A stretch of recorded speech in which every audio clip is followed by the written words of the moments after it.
Интензивно се реконструира улицата 11 октомври во Пробиштип. Заврши изградбата на атмосферската канализација на оваа улица.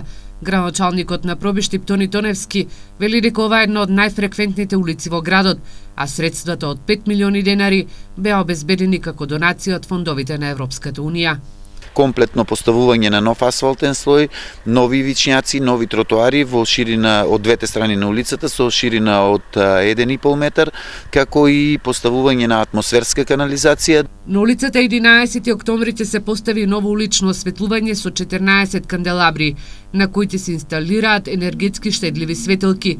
Рокот за реализација на овој инфраструктурен проект е 6 месеци.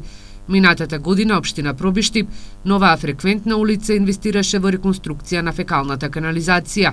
Инаку во тек се и подготовки за асфалтирање на други улици во Пробиштип, кои се опфатени со програмата на општината.